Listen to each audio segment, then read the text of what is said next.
Recently ಎರಡು ದೊಡ್ಡ I T ಕಂಪ್ನಿಗಳ C E ಒಂದು ಸ್ಟೇಟ್ಮೆಂಟ್ ಕೊಟ್ಟರು. ಒಬ್ಬರು ನಾವು ವಾರಕ್ಕೆ 70 ಗಂಟೆ ಕೆಲಸ ಮಾಡಬೇಕು ಅಂತ ಒಬ್ಬರು ಸ್ಟೇಟ್ಮೆಂಟ್ ಕೊಟ್ಟರು. ಅದು ನೇಷನ್ ಗ್ರೋತ್ ಆಗುತ್ತೆ, ಹೆಲ್ಪ್ ಆಗುತ್ತೆ, ಇಂಡಿಯಾ ಮುಂದೆ ಬರೋಕ್ಕೆ ಬೇಕು, ಅದಕ್ಕೆ ಎಲ್ಲ ಯುವಕರು 70 ಗಂಟೆ ಕೆಲಸ ಮಾಡಬೇಕು ಅಂತ ಹೇಳಿದರು. ಆಯಿತಾ. ಅದಕ್ಕೆ ಇನ್ನೊಬ್ಬರು ದೊಡ್ಡ ಕಂಪ್ನಿ L&T ಸಿ ಅವ್ರು ಹೇಳಿದರು, ನನ್ನ ಕೈಲಿ ಸಾಧ್ಯ ಆದರೆ 90 ಗಂಟೆ ಕೆಲಸ ಮಾಡಿಸ್ತಿದ್ದೆ ನಾನು, ಮನೇಲಿ ಕುತ್ಕೊಂಡು ಹೆಂಡತಿ ಮುಖ ನೋಡೋ ಏನು ಅವಶ್ಯಕತೆ ಇದೆ ಅಷ್ಟು ಅಂತ ಸ್ಟೇಟ್ಮೆಂಟ್ ಕೊಟ್ಟರು. ಅದಕ್ಕೆ ಒಂದು ಪ್ರಾಬ್ಲಮ್ ನಡೀತಿದೆ ಇಂಡಿಯಾದಲ್ಲಿ. ತಪ್ಪು ಕಲ್ಪನೆ ಏನಂದರೆ, ನಾವು ಐ ಟಿ ಕಂಪ್ನೀಲಿ ಕೆಲಸ ಮಾಡಬೇಕಾದ್ರೆ ನಾವು ಮೋಸ್ಟ್ಲಿ MNCs, ಆಯಿತಾ. ಸೊ ನಾನು 70 ಗಂಟೆ ಕೆಲಸ ಮಾಡಲಿ, 90 ಗಂಟೆ ಕೆಲಸ ಮಾಡಲಿ, ಅದರಿಂದ ಇಂಡಿಯಾಗೆ ಏನು ಬೆನಿಫಿಟ್ ಸಿಗಲ್ಲ, ಆಯಿತಾ. ಆ ಕಂಪ್ನಿಗೆ ಅಷ್ಟೇ ಬೆನಿಫಿಟ್ ಆಗೋದು. ಸೊ ನಾವು 70 ಗಂಟೆ ಕೆಲಸ ಮಾಡಬೇಕಲ್ಲ, ಮಾಡ್ತೀವಿ. ಆದರೆ ಆಫೀಸಲ್ಲಿ ಎಷ್ಟು ಬೇಕೋ ಅಷ್ಟೇ ವಾಪಸ್ ಬಂದು ನಿಮ್ಮ ಮೇಲೆ ಇನ್ವೆಸ್ಟ್ ಮಾಡಿ. ಯಾಕಂದರೆ ನಿಮ್ಮ ಮೇಲೆ ನೀವು ಇನ್ವೆಸ್ಟ್ ಮಾಡಿದ್ರಂದರೆ ಅದು ಸಾಧ್ಯ ಇದ್ದರೆ ಅದು ಭಾರತದ ಡೆವಲಪ್ಮೆಂಟ್ಗೆ ಕಾಂಟ್ರಿಬ್ಯೂಟ್ ಮಾಡುತ್ತೆ. ಅಲ್ಲ ಅವ್ರು ಏನ್ ಏನ್ ಈ ಥಾಟ್ ಇಟ್ಕೊಂಡು ಆತರ ಹೇಳ್ತಾರೆ ಅಂತ, 70 ಗಂಟೆ ಮಾಡಿ 90 ಗಂಟೆ ಮಾಡಿ. ಅಲ್ಲ ಮನುಷ್ಯ ಬರೀ ದುಡಿಯೋದೇ ಆಗಿದ್ರೆ ಅದನ್ನೇ ಮಾಡ್ಕೊಂಡು ಅದ್ ದುಡ್ದಿದ್ದು ಗಳಿಸಿದ್ನ ಮಜಾ ಮಾಡೋದು ಯಾವಾಗ? ಕಂಟ್ರಿ ಗ್ರೋತ್ ಆಗ್ಬೇಕು ಅಂದ್ರೆ ಇನ್ಕಮ್ ಬರ್ಬೇಕು ಅಂದ್ರೆ ನಮಗ್ ಜಾಸ್ತಿ ಸ್ಯಾಲರಿ ಕೊಡ್ಬೇಕು. ನಮಗ್ ಸ್ಯಾಲರಿ ಅಷ್ಟೇ ಕೊಡ್ತೀನಿ, 70 ಅವರ್ ಕೆಲಸ ಮಾಡು ಅಂದ್ರೆ ಹೆಂಗಾಗುತ್ತೆ? ಇಂಡಿಯಾದಲ್ಲಿ ದೊಡ್ಡ ಪ್ರಾಬ್ಲಮ್ ಏನು ಗೊತ್ತಾ, ಅವರ್ಲಿ ಬೇಸಿಸಲ್ಲಿ ಸ್ಯಾಲ್ರಿ ಕೊಡಲ್ಲ ನಿಮಗೆ, ಫಿಕ್ಸಡ್ ಸ್ಯಾಲ್ರಿ, ಹ್ಮ್ ಆಯಿತಾ. ನಾನು 70 ಗಂಟೆ ಕೆಲಸ ಮಾಡಿದರೂ ಕಂಪ್ನಿ ಜಾಸ್ತಿ ಕೊಡಲ್ಲ, 90 ಗಂಟೆ ಮಾಡಿದರೂ ಕೊಡಲ್ಲ, ಆಯಿತಾ. ಸೊ ಫಸ್ಟ್ ಆಫ್ ಆಲ್ ನೀವು 70 ಅವರಿಗೆ ಅವರ್ಲಿ ಬೇಸಿಸಲ್ಲಿ ಕೆಲಸ ಕೊಡ್ತೀರಾ. 70 ಅವರ್ ಅಂದರೆ ಯಾರಿಗೆ ಸಾಧ್ಯ ಆಗುತ್ತಲ್ಲ, ಒಂದು ವಾರ 70 ಅವರ್ ಮಾಡೋಕ್ಕೆ ರೆಡಿ ಆಗ್ತಾನೆ, ಎಕ್ಸ್ಟ್ರಾ ಗಳಿಸ್ಬೋದು, ನಾನು ಮಾಡ್ಬೋದು ಅಂತ. ಆದರೆ ಅದರ ಜೊತೆ ಇನ್ನೊಂದು ಅಸೋಸಿಯೇಟೆಡ್ ಪ್ರಾಬ್ಲಮ್ ಬರುತ್ತೆ ಎಲ್ಲ ಕಡೆ. ಜಾಸ್ತಿ ಅವರ್ ನಾನು ಆಫೀಸಲ್ಲಿ ಕೂಡ್ತೀನಿ, ಜಾಸ್ತಿ ಅವರ್ ನಾನು ಕೆಲಸ ಮಾಡ್ತೀನಿ, ಅದರಿಂದ ನಾನು ಜಾಸ್ತಿ ಕೆಲಸ ಮಾಡ್ತೀನಿ ಅಂತ ಯಾರು ಬರ್ದು ಕೊಟ್ಟಿದ್ದಾರೆ? ಫಸ್ಟ್ ಆಫ್ ಆಲ್ ಯಾರಾದರೂ ಮೇಜರ್ ಮಾಡ್ತಿದ್ದಾರೆ? ನಾನು ಜಾಸ್ತಿ ಅವರ್ ಕೂತ್ರೆ ಜಾಸ್ತಿ ಕೆಲಸ ಕವರ್ ಆಗುತ್ತೆ ಅಂತ. Hours spent in office is not equal to productivity, ಆಯಿತಾ.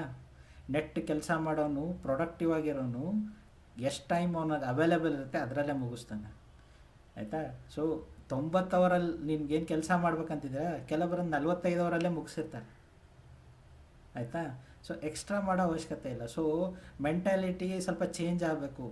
ಆಫೀಸಲ್ಲಿ ಕೂತ್ಕೊಂಡ್ರೆ ಯಾರು ಜಾಸ್ತಿ, ಮುಂಚೆ ಒಂದೇನು ಮೆಂಟ್ಯಾಲಿಟಿ ಇತ್ತು, 12 ಅವರ್ ಆಫೀಸಲ್ಲಿ ಕೂತ್ಕೊಂಡ್ಬಿಟ್ರೆ ತುಂಬ ಕೆಲಸ ಮಾಡಿಬಿಟ್ಟಿದ್ದಾನಂತೆ. ಇಲ್ಲ, ಅದು ನಿಜ ಅಲ್ಲ. ನಾವು ತುಂಬ ಜನ ನೋಡಿದ್ದೀವಿ. ಕೆಲವು ಜನ ಸುಮ್ಮನೆ ಮನೆಗೆ ಹೋಗಿ ಏನು ಕೆಲಸ ಮಾಡೋದು, ಎಸ್ಪೆಷಲಿ ಬ್ಯಾಚುಲರ್ಸ್, ಮನೆಗೆ ಹೋಗಿ ಏನು ಕೆಲಸ ಮಾಡೋದಿದೆ ಅಂತ ಆಫೀಸಲ್ಲಿ ಕೂರ್ತಾರೆ, ಆಯಿತಾ. ಅದೇ ರಾಂಗ್ ಎಕ್ಸ್ಪೆಕ್ಟೇಷನ್ ಸೆಟ್ ಆಗುತ್ತೆ, ಆಯಿತಾ. ಒಬ್ಬ ವ್ಯಕ್ತಿ ಪ್ರೊಡಕ್ಟಿವ್ ಆಗಿ ಅವ್ನಿಗೆ ಎಷ್ಟು ಅವರ್ ಇರುತ್ತೆ, 6, 8, 9 ಅವರ್ಸ್ ಏನು ಅಫಿಷಿಯಲ್ ಅವರ್ಸ್ ಇರುತ್ತೆ, ಅದರಲ್ಲಿ ಅವನು ಕೆಲಸ ಕವರ್ ಮಾಡಿ ಮುಗಿಸಿ ಹೋಗ್ತಿದ್ದಾನೆ ಅಂದರೆ ಮ್ಯಾನೇಜ್ಮೆಂಟ್ ಯಾಕೆ ಅದ್ರ ಬಗ್ಗೆ ತಲೆ ಕೆಡಿಸ್ಕೋಬೇಕು? ಅವ್ರಿಗೆ ಆಗಬೇಕಾಗಿರೋದಕ್ಕೆ ಅವ್ರಿಗೆ ಅಸೈನ್ ಆಗಿರೋ ವರ್ಕ್ ಕಂಪ್ಲೀಟ್ ಆಗಬೇಕು on time. That is the purpose, yes. ಆಯಿತಾ. ಅವನು 12 ಅವರಲ್ಲಿ ಮಾಡ್ತಾನೋ, 15 ಅವರಲ್ಲಿ ಮಾಡ್ತಾನೋ, 5 ಅವರಲ್ಲಿ, how does it matter? Correct ತಾನೆ? ಸೊ ಈ ಟೆಕ್ ಸಿ ಎಸ್ಗಳು ಅನಿಸುತ್ತೆ ಇನ್ನು 90ಸಲ್ಲೇ ಸ್ಟಕ್ ಆಗಿದ್ದಾರೆ ಅನಿಸ್ತದೆ, ಆಯಿತಾ. ಎಲ್ಲ ಓಲ್ಡ್ ಸ್ಕೂಲ್ ಮೆಂಟ್ಯಾಲಿಟಿನೇ ಕಂಟಿನ್ಯೂ ಆಗ್ತಾ ಇದೆ. ಅವರ್ಸ್ ಜಾಸ್ತಿ ಸ್ಪೆಂಡ್ ಮಾಡಿದ ಅಂದರೆ ಜಾಸ್ತಿ ಕೆಲಸ ಮಾಡ್ತಿದ್ದಾನೆ ಅಂತ. ಆ ಟೈಮ್ ಹೊರಟೋಗಿದೆ, ಆಯಿತಾ. ಹಂಗ್ ಮಾಡಿದ್ರೆ ಕೆಲವರೆಲ್ಲ ಏನ್ ಮಾಡ್ತಾರೆ ಗೊತ್ತಾ? ಈಗ 1 ಅವರ್ ಅಲ್ಲಿ ಮುಗಿಯೋ ಕೆಲ್ಸನ 2 ಅವರ್ 3 ಅವರ್ ಮಾಡ್ತಾರೆ. 70 ಅವರ್ಸ್ ಟೈಮ್ ತುಂಬಿಸ್ಬೇಕು, ಟೈಮ್ ತುಂಬಿಸೋಣ, ಸ್ಯಾಲರಿ ಎಕ್ಸ್ಟ್ರಾ ಬರುತ್ತೆ, ಮಾಡೋಣ ನಿಧಾನಕ್ಕೆ ಅಂತ ಮಾಡ್ತಾರೆ. ಎಲ್ಲರೂ ಅದಕ್ಕೆ ಅಡಿಕ್ಟ್ ಆಗ್ತಾರೆ. ಆಕ್ಚುಲಿ ಐ ಟಿ ಅಲ್ಲಿ ನಿಮ್ಗೆ ಏನಪ್ಪಾ ಅವರ್ಲಿ ಬೇಸ್ ಅಂತ ಸ್ಯಾಲ್ರಿ ಇರಲ್ಲ, ಏನು ತಿಂಗಳಿಗೆ ಇಷ್ಟು ಕೊಡ್ಬೇಕು ಅಂತ ಇರುತ್ತೆ ಅಷ್ಟೇನೆ. ಸೊ ಕೆಲಸ ಒಪ್ಸ್ಬಿಡಿ ಅವ್ನ್ಗೆ, ನೋಡಪ್ಪ ಇದ್ ಮಾಡು, ದಿನದಲ್ಲಿ ನಂಗೆ ಇದು ಬೇಕು, ದಿನ ಅಲ್ಲ ನಂಗೆ ಇದು ಬೇಕು ಅಂತ ಹೇಳಿ ಅಷ್ಟೇನೆ. ಅವನು 90 ಅವರ್ ಮಾಡ್ತಾನೋ, ಹಗಲು ರಾತ್ರಿ ಕೂತ್ಕೋತಾನ, ಅಥವಾ 1 ಅವರಲ್ಲಿ ಮಾಡಿ ಮುಗಿಸ್ತಾನೋ, ಅದಕ್ಕೊಂದು ಎಸ್ಟಿಮೇಷನ್ ಅಂತ ಅವ್ರಿಗೆ ಗೊತ್ತಿರುತ್ತೆ. ನೋಡಪ್ಪ ಈ ಡೆಡ್ ಲೈನ್ ಹಿಂಗ್ ಬಂದಿದೆ, ಇಷ್ಟು ಮಾಡು, ನೀನು ಇಷ್ಟು ಮಾಡ್ಬಿಟ್ಟು ಕೊಡು, ಇದ್ನ ಅವ್ನು ಮಾಡ್ಕೊತಾನೆ, ಹಿಂಗ್ ಅಂದ್ಬಿಟ್ರೆ ಮುಗ್ದ ಹೋಯ್ತು. ನೀನ್ 90 ಅವರ್ ಮಾಡು, 100 ಅವರ್ ಮಾಡು, there is no reason for timeline. ಅದು ಟೈಮ್ ಬೇಕೇ ಇಲ್ಲ ಅಲ್ಲಿ. ಇನ್ನೊಂದು ಪ್ರಾಬ್ಲಮ್ ಇದೆ, ಇದು ರಿಯಾಲಿಟಿ. ಐ ಟಿ ಇದು ಸರ್ವಿಸ್ ವೇಸ್ಟ್ ಕಂಪ್ನಿನಲ್ಲಿ ನೀನು ಎಷ್ಟು ಅವರ್ಸ್ ಚಾರ್ಜ್ ಮಾಡ್ತೀಯಾ, ಸ್ಪೆಷಲಿ ಕ್ಲೈಂಟ್ ಕಡೆಯಿಂದ ನೀನು ಬಿಲ್ಲಿಂಗ್ ಆಗ್ತಿತ್ತು ಅಂದರೆ. ಸೊ ಬೇಸಿಕಲಿ ಯಾರು ಐ ಟಿದವರೆಲ್ಲ ಅರ್ಥ ಮಾಡಿಸ್ಬೇಕಂದ್ರೆ, ನಾವು ಕ್ಲೈಂಟ್ ಕಡೆಯಿಂದ ನಮಗೆ ದುಡ್ಡು ಬರುತ್ತೆ, ನಾವೊಂದು ಎಸ್ಟಿಮೇಷನ್ ಕೊಟ್ಟಿರ್ತೀವಿ, ಇಷ್ಟು ಅವರ್ಸ್ ವರ್ಕ್ ಇದೆ ಅಂತ. ಸೊ ಅವ್ರಿಗೆ ವೀಕ್ಲಿನೋ ಮಂತ್ಲಿನೋ ಇಷ್ಟು ಅವರ್ಸ್ ನಾವು ಚಾರ್ಜ್ ಮಾಡ್ತೀವಿ ಅಂತ. ಸೊ ಆ ಅವರ್ಸ್ ಚಾರ್ಜ್ ಮಾಡಿದರೆ ಆ ಕ್ಲೈಂಟ್ ಕಡೆಯಿಂದ ಅಷ್ಟು ದುಡ್ಡು ಬರುತ್ತೆ ಕಂಪ್ನಿಗೆ, ನಿಮಗೆ ಬರಲ್ಲ. ಆಯಿತಾ? ನೀನು ಕೆಲಸ ಎಕ್ಸ್ಟ್ರಾ ಮಾಡಿ ಎಕ್ಸ್ಟ್ರಾ ಅವರ್ಸ್ ಹಾಕಿದರೆ ನಿನಗೆ ಬರಲ್ಲ, ಕಂಪ್ನಿಗೆ ಬರುತ್ತೆ. ಸೊ ಕಂಪ್ನಿಗೆ ಬರೋದ್ರಿಂದ ಏನಾಗುತ್ತೆ, ಸಿ ಒಗಳ ಎಕ್ಸ್ಪೆಕ್ಟೇಷನ್ ಏನಿರುತ್ತೆ, ನೀನು ಎಕ್ಸ್ಟ್ರಾ ಅವರ್ಸ್ ಚಾರ್ಜ್ ಮಾಡು, ಕೆಲಸ ಮಾಡು, ಎಕ್ಸ್ಟ್ರಾ ಅವರ್ಸ್ ಚಾರ್ಜ್ ಮಾಡು, ನಮಗೆ ಎಕ್ಸ್ಟ್ರಾ ರೆವೆನ್ಯೂ ಬರುತ್ತೆ ಅಂತ. ಸೊ ಆ ಮೆಂಟ್ಯಾಲಿಟಿಯಿಂದ ಹೇಳಿದ್ದು. ಸೆಕೆಂಡ್ಲಿ, ನಾರಾಯಣ ಮೂರ್ತಿ ವರ್ಕ್ ಮಾಡ್ಬೇಕಾದ್ರೆ ಸ್ಟೇಟ್ಮೆಂಟ್ ಕೊಟ್ಟಿದಾಗ ಅವ್ರು ನಾನು ವರ್ಕ್ ಮಾಡಿದ್ದೀನಿ 70 ಅವರ್ಸ್ 80 ಅವರ್ಸ್ ಮಾಡಿದಾಗ he is the owner of the company. So ಅವ್ರು ಏನೇ ಬಿಲ್ಡ್ ಮಾಡಿ ಏನೇ ಮಾಡಿದರೂ ಕೊನೆಗೆ ಅವ್ರಿಗೆ ಬೆನಿಫಿಟ್ ಸಿಗುತ್ತೆ. ಈಗ ನಾನು ಒಂದು ಕಂಪ್ನೀಲಿ ಎಕ್ಸ್ಟ್ರಾ ವರ್ಕ್ ಮಾಡಿ ಎಕ್ಸ್ಟ್ರಾ ಅಫೆಕ್ಟ್ ಮಾಡಿದೆ ಅಂದರೆ ಮ್ಯಾಕ್ಸಿಮಮ್ ಏನಂದರೆ ಒಂದು ಅಪ್ರೈಸಲಲ್ಲಿ 2% ಜಾಸ್ತಿ ಕೊಡ್ಬೋದು ಅಷ್ಟೇ. ಆಯಿತಾ? ಕರೆಂಟ್ ಇನ್ಫೋಸಿಸ್ ಪರಿಸ್ಥಿತಿ ಎಲ್ರಿಗೂ ಗೊತ್ತಿದೆ. ಎಲ್ಲ ತುಂಬ ಈಗ ಒಂದು ರೀಸೆಂಟಾಗಿ ಪುಣೆದಲ್ಲಿ ಒಬ್ಬನು ಹೇಳ್ದ ಒಂದು ಸ್ಟೇಟ್ಮೆಂಟ್, ಎಲ್ಲ ಕಡೆ ಯೂಟ್ಯೂಬಲ್ಲಿ ಬೇಜಾನ್ ಬಂದಿದೆ, ನೋಡಿ ಎಲ್ಲರೂ ಹೋಗಿ. ಟಾಕ್ಸಿಕ್ ವರ್ಕ್ ಎನ್ವೈರ್ಮೆಂಟ್ ಇದೆ, ಫೈನಾನ್ಷಿಯಲ್ ಗ್ರೋತ್ ಇಲ್ಲ ಅಂತ. ಸ್ಪೆಷಲಿ ಈಗ ಫ್ರೆಷರ್ಸ್ ಜಾಯಿನ್ ಆಗ್ತಿರೋರು ಇನ್ಫೋಸಿಸ್ ಆಫರ್ ಎಷ್ಟು ಮಾಡ್ತಿದ್ದಾರೆ ಸ್ಯಾಲ್ರಿ, 3.5 lakhs ಏನೋ ಇದೆ ತಾನೆ. ಸೊ 3 ಹಾಂ, 10 ವರ್ಷ ಹಿಂದೆ ಹೋಗಿ ಆವಾಗಲೂ 3ನೇ ಇತ್ತು. ಸೊ 10 ವರ್ಷದಲ್ಲಿ ಇನ್ಫ್ಲೇಷನ್ ಎಷ್ಟು ಜಾಸ್ತಿ ಆಗಿದೆ. ಬಾಡಿಗೆ ಬೆಂಗಳೂರಲ್ಲಿ 10 ವರ್ಷ ಹಿಂದೆ ಹೋದರೆ 5,000 10,000 12,000 ಇತ್ತು, ಈಗ 30 35 40 ಸಾವಿರಕ್ಕೆ ಹೋಗಿದೆ. ಆಯಿತಾ? ಪಾಪ ಹುಡುಗರು ಫ್ರೆಷರ್ಸ್ ಅಂತ ತೊಗೊಂಬರ್ತಿರಲ್ಲ, ಆ ಸ್ಯಾಲ್ರಿಲಿ ಅವರು ಬದುಕಕ್ಕಾದ್ರೂ ಆಗುತ್ತಾ? ನಿಜವಾಗ್ಲೂ ಹೇಳ್ತಿದ್ದೀನಿ. ಸೊ ಅದನ್ನು ಮೆಂಟಲಿ ಅವ್ರು ಅರ್ಥ ಮಾಡ್ಕೋಬೇಕು. ಫಸ್ಟು ಸ್ಯಾಲ್ರಿ ನೆಟ್ಟು ಕೊಡಿ. ಆಯಿತಾ? ಅವರು ಜನರು ಸ್ಯಾಟಿಸ್ಫೈ, ಯಾರು ಕೆಲಸ ಮಾಡ್ತಿರ್ತಾರಲ್ಲ ಅವ್ರು ನಿಜವಾಗ್ಲೂ ನೀವು ಕೊಡೋ ಸ್ಯಾಲ್ರಿ ಫೆಸಿಲಿಟಿ ಕಂಪ್ನಿಯಿಂದ ಸ್ಯಾಟಿಸ್ಫ್ಯಾಕ್ಷನ್ ಇದ್ದರೆ ಅವರೇ 2 ಅವರ್ ಎಕ್ಸ್ಟ್ರಾ ಕೂತೋಗ್ತಾರೆ, ನೀವು ಹೇಳೋ ಅವಶ್ಯಕತೆ ಬರಲ್ಲ. ಆಯಿತಾ? ಸೆಕೆಂಡ್ಲಿ, ಇದು revenue part company part satisfaction ಆಯಿತು. ಈಗ ಹೇಳಿದಾರಲ್ಲ 70 ಅವರ್ಸು 90 ಅವರ್ಸು. ಕರೆಂಟ್ ಬೆಂಗಳೂರು ಟ್ರಾಫಿಕಲ್ಲಿ ಅನಿಸುತ್ತಾ ನಿಮಗೆ 70 ಅವರ್ ವರ್ಕ್ ಮಾಡಿದರೆ ಮನೆಗೆ ನೀವು ಹೋಗೋಕ್ಕಾಗತ್ತಾ? 90 ಅವರ್ಸ್ ಅನ್ನತ್ರ ಮನೆಗೆ ಹತ್ರ ಬಿಡು, ಆಫೀಸಲ್ಲಿ ಕೂತರು ನಾನು ಆಗಲ್ಲ, ನಿದ್ದೆ ಮಾಡೋಕ್ಕಾಗಲ್ಲ, ಊಟ ಒಂದು ರೂಮ್ ಮಾಡೋಕ್ಕಾಗಲ್ಲ. ಮಾಡ್ಕೊಂಡ್ಬಿಡ್ಬೇಕಷ್ಟೇ. ಇಲ್ಲ, ಕಂಪ್ನಿನ ಕೊಟ್ಬಿಟ್ಟು ರೂಮ್ ಅಲ್ಲೇ ಇದ್ಬಿಡ್ತೀವಿ 90 ಅವರ್ ತಾನೆ.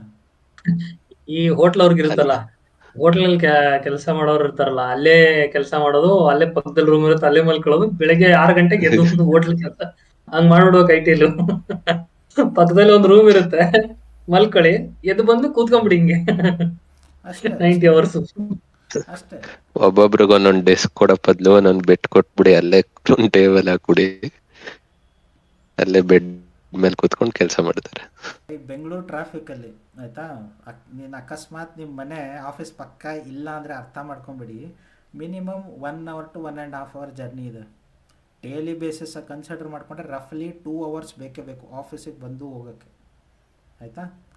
ಸೊ ಅದನ್ನು ಯಾರು ಕಸ್ಟಮ್ ಮಾಡ್ತಾರೆ, ಅದನ್ನ ಯಾರು ಆ್ಯಡ್ ಮಾಡ್ತೀರಾ ನಮ್ಮ ಡೈಲಿ ಪಾರ್ಟ್ ಟು ವರ್ಕ್ ಅಂತ. ಆಫೀಸಿಗೆ ಬಂದೇ ವರ್ಕ್ ಮಾಡಬೇಕು ಅನ್ನೋದು ಕೆಲವೊಂದು ಕಂಪನೀಸ್ ರೂಲ್ಸ್ ಮಾಡಿದ್ದಾರೆ. ಆಯಿತಾ? ಇಷ್ಟು ದಿನ ಆ 2 ಅವರ್ ಉಳಿತಿತ್ತು, ಎಕ್ಸ್ಟ್ರಾ ವರ್ಕು ಹಾಕ್ಬೋದಾಗಿತ್ತು. ಈಗ ನಾನು 9 ಗಂಟೆ ಹೊಡೆದಂಗೆ ಬಂದರೆ 6 ಗಂಟೆ ಹೊಡೆದಂಗೆ ಹೋಗ್ಬಿಡ್ಬೇಕಾಗತ್ತೆ ಮನೆಗೆ, ಯಾಕಂದರೆ ಟೈಮ್ ಇಲ್ಲ. ಕಂಪ್ನಿ ಕ್ಯಾಬ್ಸ್ ಇರ್ತಾವೆ, ಟ್ರಾಫಿಕ್ ಇರ್ತಾವೆ, ಏನೋ ಒಂದು ಇರುತ್ತೆ, ನಾನು ಹೋಗಲೇಬೇಕು. ಸೊ ಅದು ಫಸ್ಟು ಅರ್ಥ ಮಾಡ್ಕೋತಿಲ್ಲ, ಎಲ್ರಿಗೂ ಆಫೀಸಿಗೆ ಬನ್ನಿ ಅಂತಿದ್ದಾರೆ. ಆಯಿತಾ? ಮತ್ತು ಪ್ಲಸ್ ಹೇಳ್ತಿದ್ದಾರೆ ನೀವು 9 ಅವರೆಲ್ಲ ಜಾಸ್ತಿ ಕೆಲಸ ಮಾಡಿ ಅಂತ. ಸೊ ಪ್ಲಸ್ ನಮಗೂ ಮಕ್ಕಳಿದ್ದಾರೆ. ಆಯಿತಾ? ಮನೇಲಿ ಸ್ವಲ್ಪ ತಂದೆ ತಾಯಿ ಹೆಂಡತಿ ಅಂತ ಇದ್ದಾರೆ. ಬೇಸಿಕಲಿ ಅವ್ರ ಜೊತೆ ಟೈಮ್ ಯಾವಾಗ ಸ್ಪೆಂಡ್ ಮಾಡಬೇಕು? ನಿಮಗೆ ಇಂಟ್ರೆಸ್ಟ್ ಇಲ್ಲ ಬಿಡಿ, ನಿಮ್ಮ ಹೆಂಡತಿ ಮಕ್ಕಳು ನಿಮ್ಗೆ ಏನು ಮಾಡಿದ್ರು ಇಂಟ್ರೆಸ್ಟ್ ಇಲ್ಲ, ನಿಮ್ಮ ಪಾಯಿಂಟ್ ಹಾಂ, ನೀವು ಮಾಡಿ. ಆಯಿತಾ? ಪ್ಲಸ್ ನೀವು CEO ಇದ್ದೀರ, ಅವ್ರು CEO ಏಜ್ ಆಗ್ಬಿಟ್ಟೈತೆ.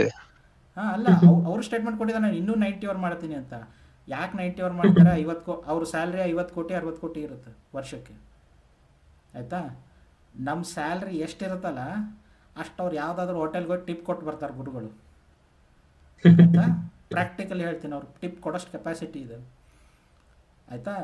ಅವ್ರ ಮಗನ್ನ ನಮ್ಮ ಸ್ಯಾಲ್ರಿ ಕೊಟ್ಟು, ಅವ್ರ ಮಕ್ಕಳು ಇರ್ತಾರಲ್ಲ, ನಮ್ಮ ಸ್ಯಾಲ್ರಿ ಕೊಟ್ಟು ಅದೇ ಕಂಪ್ನೀಲಿ ಇದೆಯಲ್ಲ 90 ಅವರ್ ಕೆಲಸ ಮಾಡ್ಸೋಕೆ ಹೇಳಿ 2 ವರ್ಷ ಮಾಡ್ತಾರ? ಇಲ್ಲ, ಪ್ರಿವಿಲೇಜ್ ಇದೆ. ಅವ್ರು ನಮ್ಮ ಮಕ್ಕಳು ಯಾಕೆ ಅವ್ರು ಕಷ್ಟಪಡಬೇಕು ಅಂತ ಅವ್ರ ತಲೆಯಲ್ಲಿರುತ್ತೆ. ಆಯಿತಾ?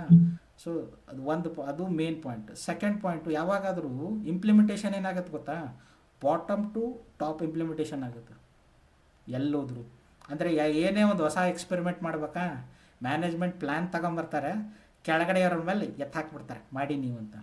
ಉಲ್ಟಾ ಮಾಡಿ, ಉಲ್ಟಾ ಮಾಡಿ, ಆಯಿತಾ. ಟಾಪ್ ಟು ಬಾಟಮ್ ಬನ್ನಿ ಈ ಸರ್ತಿ. ಎಲ್ಲ ಮ್ಯಾನೇಜರ್ಸು ಅಂದರೆ ಬೇಸಿಕ್ ಲೆವೆಲ್ ಯಾರು ಕೋಡಿಂಗ್ ಮಾಡಲ್ಲ ಅವ್ರನ್ನ ಬಿಟ್ಟು ಯಾರ್ಯಾರು ಇರ್ತಾರಲ್ಲ ಹೈಯರ್ ಮ್ಯಾನೇಜ್ಮೆಂಟು ಅವ್ರು ಕಂಪಲ್ಸರಿ ಮಾಡಿ you have to work 12-14 hours per day. 3 ವರ್ಷ ಸ್ಟಡಿ ಮಾಡಿ, ಅದರಿಂದ 3 ವರ್ಷ ಅವ್ರು ಕಂಪ್ಲೀಟ್ ಮಾಡಿಸಿ ಅವ್ರ ಹತ್ರ ಸ್ಟಡಿ ಮಾಡಿ ಪ್ರೊಡಕ್ಟಿವಿಟಿ ಎಷ್ಟು ಇನ್ಕ್ರೀಸ್ ಆಯಿತು ಅಂತ, ಆಯಿತಾ. ಆಮೇಲೆ ತೊಗೊಂಬನ್ನಿ ಬಾಟಮ್ಗೆ ಅಪ್ಲೈ ಮಾಡೋಕ್ಕೆ ಬನ್ನಿ. ಆವಾಗ ನಿಜವಾದ ಸತ್ಯ ಗೊತ್ತಾಗುತ್ತೆ. ಯಾವಾಗಲೂ ಪ್ರಾಬ್ಲಮ್ ಆಗೋದಿದೆ, ಬಾಟಮ್ ಟು ಟಾಪ್ ಆಗುತ್ತೆ. ಎಕ್ಸ್ಪೆರಿಮೆಂಟ್ ಆಯಿತೋ ಇಲ್ಲೋ, ಫೇಲ್ ಆಯಿತೋ ಪಾಸ್ ಆಯಿತೋ ಗೊತ್ತಿಲ್ಲ, ಬರ್ಡನ್ ಬಾಟಮಲ್ಲಿ ಇರೋರಿಗೆ ಪೂರ್ತಿ, ಟಾಪಲ್ಲಿರೋದು ಒಂದು ಸ್ವಲ್ಪ ಮಾಡಿಸೋಣ. ಸೊ ಹಿಂಗೆ ಇಷ್ಟೆಲ್ಲ. ಮತ್ತು ಸೆಕೆಂಡ್ಲಿ ಮೇನ್ ಅನ್ಸುತ್ತೆ, ಏನು ಅನ್ಸುತ್ತೆ ಗೊತ್ತಾ, ಈಗಿನ ಸಿ ಎಗಳು, ಟೆಕ್ ಸಿ ಎಗಳು ಅಥವಾ ರಿಟೈರ್ಡ್ ಯಾರಾಗಿದ್ದಾರೆ ಸ್ವಲ್ಪ ಕರೆಂಟ್ ಜನ್ರೇಷನ್ ಜೊತೆ ಟಚ್ಚಲ್ಲಿಲ್ಲ. ಇನ್ಫೋಸಿಸ್ ಬಿಡಿ, ನಾರಾಯಣ ಮೂರ್ತಿ ಕರೆಂಟ್ಲಿ ಸಿ ಎನೂ ಇಲ್ಲ, ಏನಲ್ಲ ಚೇರ್ಮನ್ ಇದ್ದಾರೆ. He might be out of touch 10 years ಆಗೋನೆ, ಆಯಿತಾ. 10 ವರ್ಷ ಆಯಿತು ಅವ್ರು ಔಟ್ ಆಫ್ ಟಚ್ ಆಗಿ. ಆದರೆ L&Tದು ನಿಜವಾಗ್ಲೂ ಸಿ ಎ, ಕರೆಂಟ್ ಸಿ ಎನ ತಾನೆ, ಒಂದು ಸರ್ತಿ ಕೂತು ನೋಡಿ, ಕೇಳಿ ನೋಡಿ ಪ್ರಾಬ್ಲಮ್ ಏನಿದೆ ಅಂತ, ಆಯಿತಾ.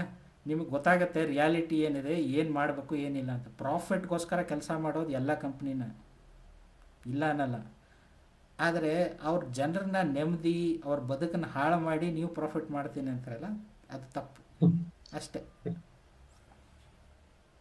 ಅವ್ರಿಗೆ ಏನ್ ಥಾಟ್ ಇಟ್ಕೊಂಡು ಹೇಳ್ತಾರ, ಸುಮ್ನೆ ಯಾಕೋ ತುಂಬಾ ದಿವಸ ಆಯ್ತಲ್ಲ ನನ್ನ ಪಾಪ್ಯುಲಾರಿಟಿ ಇಲ್ಲಿ ಕಾಣಿಸ್ತಾ ಇಲ್ವಲ್ಲ, ಏನಾದ್ರು ಸ್ಟೇಟ್ಮೆಂಟ್ ಕೊಡೋಣ, ಒಂದು ಹಿಂಗೇನಾದ್ರು ಕೊಡ್ತಾರ, ನಂಗೆ ಅದು ಅರ್ಥ ಆಗ್ತಿಲ್ಲ. ಇಲ್ಲ, ಅದಾದ ಮೇಲೆ ತುಂಬ ಸಿ ಎಗಳು ಕಮೆಂಟ್ ಮಾಡಿದ್ರು. ಆನಂದ್ ಮಹೀಂದ್ರ ಕಮೆಂಟ್ ಮಾಡಿದರು, my wife is very beautiful, I like to stare at her ಅಂತ. ಮತ್ತೆ ನಿಜವಾಗ್ಲೂ ಇವರು ಸಕ್ಸಸ್ಫುಲ್ ಸಿ ಎಗಳೇ ತಾನೆ. ಅದಾನಿ ಅವರು ಸ್ಟೇಟ್ಮೆಂಟ್ ಕೊಟ್ಟರು, ಆಯಿತಾ, ಅಟ್ಲೀಸ್ಟ್ 4 to 5 hour ನಾವು ಫ್ಯಾಮಿಲಿ ಜೊತೆ ಸ್ಪೆಂಡ್ ಮಾಡಲೇಬೇಕು ಅಂತ ಅವರು ಸ್ಟೇಟ್ಮೆಂಟ್ ಕೊಟ್ಟಿದ್ದಾರೆ. ಸೊ ಅವರು ಸಕ್ಸಸ್ಫುಲ್ ಬಿಸ್ನೆಸ್ ತಾನೆ, ಇವ್ರಿಗಿಂತ ಫಾರ್ ಸಕ್ಸಸ್ಫುಲ್ ಅವರು ಕರೆಂಟ್ಲಿ ಈಗ. ಸೊ ಅವರು ಥಿಂಕ್ ಮಾಡಬೇಕು, ಕರೆಂಟ್ ಸಿ ಎ ಥಿಂಕ್ ಮಾಡಬೇಕು, ಯಾವ ಪರ್ಸ್ಪೆಕ್ಟಿವಿಂದ ಹೇಳ್ತಿದ್ದೀರಾ, ಏನು ಹೇಳ್ತಿದ್ದೀರಾ. ನೀವು ಅಚೀವ್ ಮಾಡಿರ್ಬೋದು, ಇಲ್ಲ ಅನ್ನಲ್ಲ ನೀವು ಮಾಡಿರೋದು, ಆದರೆ ನೀವು ಎಲ್ಲ ಮಾಡಿದ್ದು ಸರಿ ಅಂತೇನು ರೂಲ್ಸ್ ಇಲ್ಲ, ಆಯಿತಾ. ನಿಮಗೆ ಅಪ್ಲೈ ಆಗೋದು ನನಗೆ ಅಪ್ಲೈ ಆಗ್ಬೇಕಂತ ರೂಲ್ಸ್ ಇಲ್ಲ, ಆಯಿತಾ. ನಿನಗೆ 70 hour ಲೈಕ್ ಆಗ್ಬೋದು, ನನಗೂ 70 hour ನಂಗೆ ಲೈಕ್ ಆಗ್ಬೋದು, ಆದರೆ ನನಗೆ ಇನ್ನೊಂದು ಹಾಬಿನೂ ಇರ್ಬೋದು, ಔಟ್ಸೈಡ್ ಆಫ್ ವರ್ಕ್ ನನಗೇನೋ ಒಂದು ಹಾಬಿನೂ ಇರ್ಬೋದು. ಅದ್ರ ಮೇಲೆ ನಾನು ಡೈಲಿ 1 hour ಸ್ಪೆಂಡ್ ಮಾಡಬೇಕು ಅಂತ ನನ್ನ ಮನಸ್ಸಿದೆ, ಮಾಡ್ತೀನಿ ನಾನು ಅದ್ರ ಮೇಲೆ. ಅದು ಬಿಟ್ಟು ಆಫೀಸೇ ಜೀವನ ಅಂತಂದರೆ ಒಂದು ರಿಯಾಲಿಟಿ, ಐ ಟಿನಲ್ಲಿ ಎವ್ರಿಬಡಿ ಈಸ್ ಎಕ್ಸ್ಪೆಂಡೆಬಲ್, ಆಯಿತಾ. ನಾಳೆನೇ ನಾನು ಬೇಡ ಅಂದರೆ ಹಿಂಗೆ ಎತ್ತಿ ತೆಗೆದು ಬಿಸಾಕ್ಬಿಡ್ತಾರೆ ಕಂಪ್ನಿ, ಆಯಿತಾ. ನಾನು 70 hour ಮಾಡಿರಲಿ 90 hour ಮಾಡಿರಲಿ ವೀಕ್ಲಿ ಕೆಲಸ, ನಾನು ಬೇಡ ಅಂದರೆ ಹಿಂಗೆ ನಾಳೆ ತೆಗೆದು ಬಿಡ್ತಾರೆ, ಆಯಿತಾ. ಸೊ ಅದನ್ನು ಅರ್ಥ ಮಾಡ್ಕೊಳ್ಳಿ, ನಿಮಗೆ ಅಂತ ಸ್ವಲ್ಪ ಟೈಮ್ ಯಾವತ್ತೂ ಇಳ್ಕೊಳ್ಳಿ, ಆಯಿತಾ. ಕಂಪ್ನಿ ನಮ್ಮಪ್ಪಂದು ಅಲ್ಲ, ನಿಮ್ಮಪ್ಪಂದು ಅಲ್ಲ, ಯಾವಾಗ ಬೇಕಾದ್ರೆ ನಿಮ್ಮನ್ನು ಓಡಾಯಿಸ್ಬೋದು, ಅದು ಕ್ಲಾರಿಟಿ ಇಟ್ಕೊಳ್ಳಿ ಯಾವತ್ತಾದರೂ. ಒಂದು ಬ್ಯಾಕ್ ಬೋನ್ ಇಟ್ಕೊಳ್ಳಿ. ಬ್ಯಾಕ್ ಬೋನ್ ಇರ್ಲಿ. ಕಂಪ್ನಿ ಏನಾದ್ರು ನೀವು ಅಪ್ಪಂದಾಗಿದ್ರೆ 90 hours ಕೆಲಸ ಮಾಡಿ. ಅವ್ನು ಯಾಕೆ ಮಾಡ್ತಾನೆ, ನಮ್ಮ ಅಪ್ಪನ ಕಂಪ್ನಿ 90 hour ಮಾಡ್ತಾನ. ಕಂಪ್ನಿ ಬೆಳೆಸ್ಬೇಕಲ್ಲ, ನೆಕ್ಸ್ಟ್ ಅವ್ನ್ ಜನರೇಷನ್. ಮಾಡಲ್ಲ, ಮಾಡಿಸ್ತಾನೆ. ಅವ್ರ ಬಗ್ಗೆನೇ ಹೇಳ್ತಿರೋದು ಇಲ್ಲಿ. ಅವ್ನ್ ಮಾಡಲ್ಲ, ಮಾಡು ಅಂತ ಹೇಳ್ತಾನೆ, ಹಿಂಗೆ ಸ್ಟೇಟ್ಮೆಂಟ್ ಗಳು ಕೊಡ್ತಾನೆ. ಫಸ್ಟ್ ಅವನ್ ಮಾಡ್ಬೇಕು, ಆಮೇಲೆ ಮಾಡಿಸ್ಬೇಕು. ಇಲ್ಲ, ಈಗ ನಿಜವಾಗ್ಲೂ ಹೇಳ್ತೀನಿ, ರೀಸೆಂಟಲ್ಲಿ ನಾರಾಯಣ್ ಮೂರ್ತಿ ಅವ್ರ ಮೊಮ್ಮಗಳು ಆಗಿತ್ತು, ಆಯಿತಾ. 400 ಕೋಟಿದು ಇನ್ಫೋಸಿಸ್ ಶೇರ್ ಮೊಮ್ಮಕ್ಕಳು ಕೊಟ್ಟಿದ್ದಾರೆ. ಯೋಚನೆ ಮಾಡು, ಅವರು ಪೂರಿ ಜನ್ರೇಷನ್ನೇ ಸೆಟ್ ಆಗಿ ಹೋಗಿದೆ, ಯಾರೂ ಬರಲ್ಲ ಇನ್ನು, ಆಯಿತಾ. ಇಂಥ ಸ್ಟೇಟ್ಮೆಂಟ್ ಕೊಡೋದು ಈಸಿ ಅಲ್ಲ. ಅದಕ್ಕೆ ಹೇಳಿದೆ ನಾನು, ಅವ್ರ ಮಕ್ಕಳನ್ನ ಈ ಲೆವೆಲಿಗೆ ಕಳಿಸಿ ಮಾಡಿಸಿ ಕೆಲಸ. ಅವ್ರು ಮಾಡಿದರೆ ನೆಕ್ಸ್ಟ್ ಟೈಮ್ ಬನ್ನಿ ನೋಡೋಣ, ಟ್ರೈ ಮಾಡೋಣ. ಇಲ್ಲ ಅವ್ರು ಮಾಡಿ 3 ವರ್ಷ ಮಾಡಿ ಎಕ್ಸ್ಪೆರಿಮೆಂಟ್ ಮಾಡಿ ಡೇಟಾ ತೊಗೊಂಬಂದು ತೋರಿಸಿ ಪ್ರೊಡಕ್ಟಿವಿಟಿ ಇನ್ಕ್ರೀಸ್ ಆಗಿದೆ, ಅದರಿಂದ ಎಲ್ಲರೂ ಹ್ಯಾಪಿಯಾಗಿದ್ದಾರೆ ಅಂತ ತೋರಿಸಿ ಆಮೇಲೆ ಬಾಟಮ್ ಇಂಪ್ಲಿಮೆಂಟೇಷನ್ ನೋಡೋಣ.